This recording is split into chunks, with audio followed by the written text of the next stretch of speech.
Isso significa que as duas moedas, tanto o euro quanto o dólar, agora têm o mesmo valor. Pois é, mas de que forma isso impacta na nossa vida, Laís, você que está aí do outro lado nos ouvindo? Para ajudar a explicar, né, e a entender o que isso representa, o economista Renato Chaves. Muito bom dia, Renato, seja bem-vindo ao Jornal da Cidade. Na nossa região, muitos produtos consumidos vêm da Europa, não é isso? E assim podem sofrer impactos ainda maiores nos preços. Como é que isso funciona?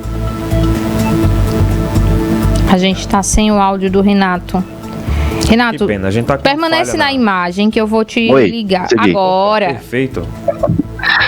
Oi, bom dia. Desculpa ter deixado de mudo. Bom dia a todos, tudo bom? Na realidade, primeiro deixar claro o que significa, né? A força de uma moeda reflete muito a força da economia do país daquela moeda. Então, quando a gente está falando de paridade, a gente teve aqui no Brasil, que é a paridade do real com o dólar, né? O real foi criado. Isso ajuda os preços dentro daquele país, mas pode prejudicar o resto. E engraçado é que na Europa é exatamente o contrário. Na situação que a gente tem hoje, com a Europa aí na porta de um conflito, né? Que é a guerra ali na Ucrânia, e uma economia já muito fragilizada depois da pandemia, isso faz com que a moeda se desvalorize de um jeito que tem essa paridade. É preciso entender também que o euro é uma das moedas mais fortes do mundo, né? Ele está aí junto com o dólar, junto hoje em dia até com o yuan, né? E é até como reserva de valor. Só que com a situação que a gente tem hoje, o que acontece? O Banco Central americano, ele está tentando deixar a moeda mais forte do dólar, aumentando o juro lá para poder e atraindo o dólar para lá, que as pessoas decidem investir mais nos Estados Unidos, eu enfraquece praticamente o mundo todo, e dessa vez o euro não foi diferente. Por quê? Porque foi percebido que o euro não tem uma condição que o dólar tem de aumentar o próprio valor. Os Estados Unidos é um país só, e ela só uma moeda para vários estados. Enquanto que na Europa é o contrário. Vários países com fiscais diferentes, então com sistema de imposto diferente, com tipos de renda fixa diferentes, só que embaixo com a mesma moeda. Tem que ser usada a taxa de juros. Então, de fragmentação. O Banco Central Europeu de juros.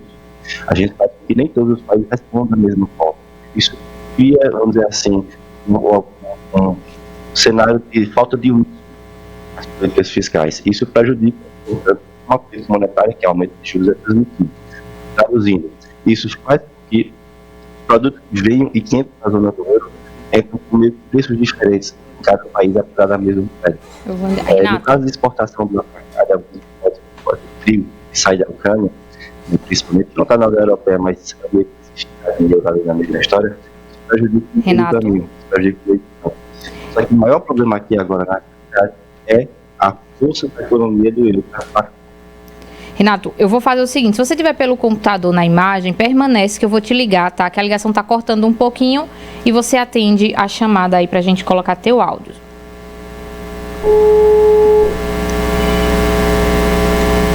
Ok? Pronto, Renato. Agora, pelo telefone, explica pra gente o seguinte, a gente pode dizer hoje, com essa paridade que a gente tem aqui no país, que o euro, ele tá desvalorizado?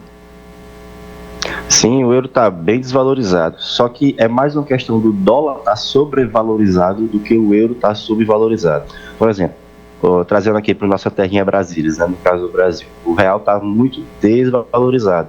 Mas será que está tão desvalorizado assim? Ele chegou a bater 4,60 recentemente. Por quê? Porque o Banco Central brasileiro estava aumentando os juros. Só que o problema é que o dólar está muito forte. Por exemplo, daqui a pouco, às 9h30 da manhã, saem os dados da inflação americana, o CPI que chama, né, que é o índice de preço ao consumidor americano. Quando a inflação americana vem muito alta, o Banco Central deles tende a querer aumentar os juros. O que isso quer dizer?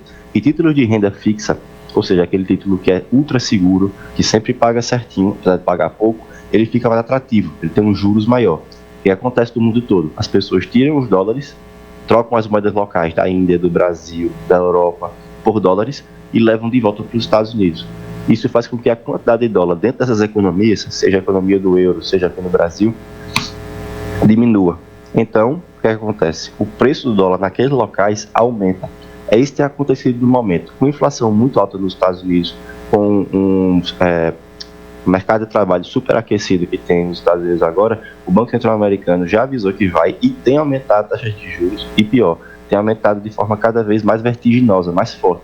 Isso atrai o dólar para lá no mundo todo, deixa o dólar forte no mundo todo. Esse é o problema que a gente tem tido hoje. Como é que é possível observar isso?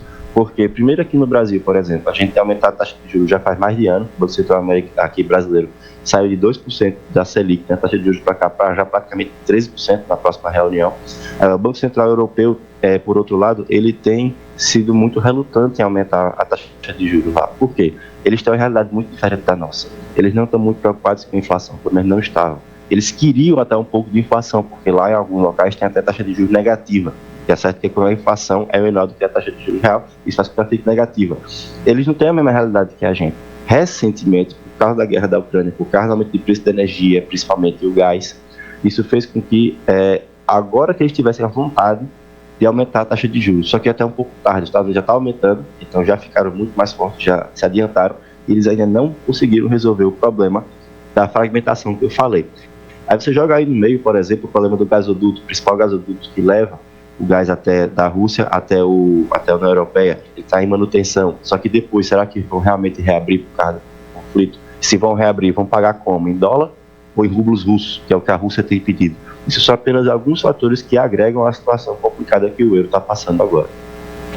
Ô Renato, e para as pessoas que estão planejando fazer viagem para a Europa, elas podem gastar mais durante essa viagem por causa da paridade do valor do dólar com o euro?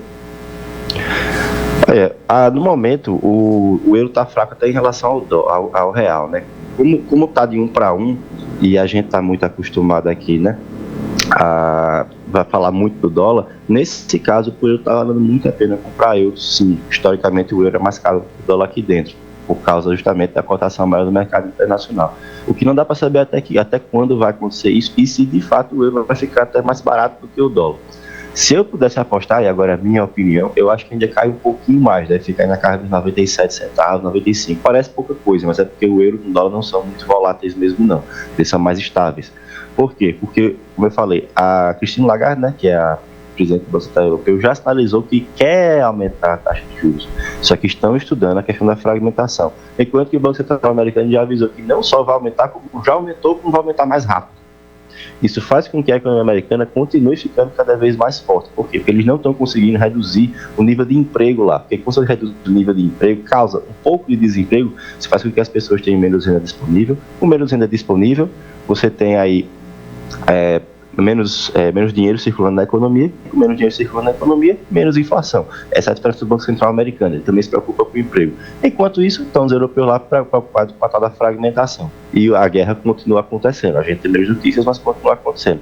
Então, para essa pessoa pergunta, sim, está valendo a pena, talvez valha um pouco mais a pena, coisa aí de 3% aí nos próximos meses, mas quem tem realmente que comprar, a oportunidade é agora.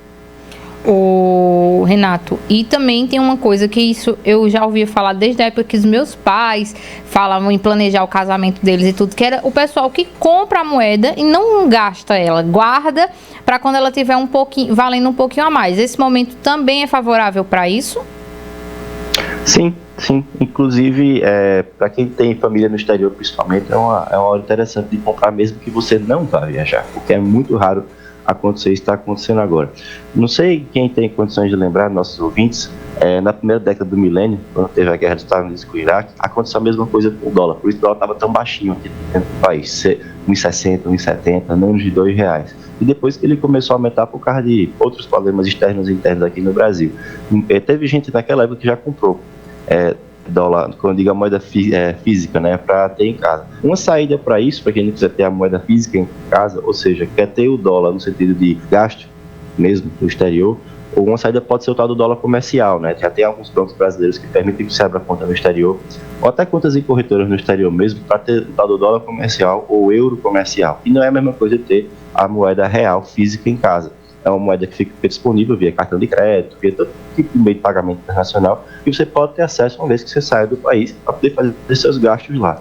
E manter o mínimo possível em moeda física, porque além de ser mais cara, é mais fácil, obviamente, de alguém levar embora, se for o caso, né? Fora que também você tem que deparar, dependendo do valor, da quantidade que você tem quando você sai e entra do país, que está saindo com aquela quantia. Respondendo a tua pergunta, vale muito a pena. Não precisa ser necessariamente moeda física, você pode ter uma espécie de moeda digital com outras contas no exterior. E quem puder fazer isso agora, faça, recomendo. Muito bem, então, a gente conversou sobre essa paridade, né, do euro com o dólar, que atingiu, né, essa paridade ontem, em décadas que isso não acontecia. Por isso a gente conversou com o economista Renato Chaves, participando aqui do Jornal da Cidade, e a gente agradece demais, Renato, a tua participação. Sempre à disposição, obrigado pelo convite, bom dia a todos. Muito bem. Bom dia e até mais.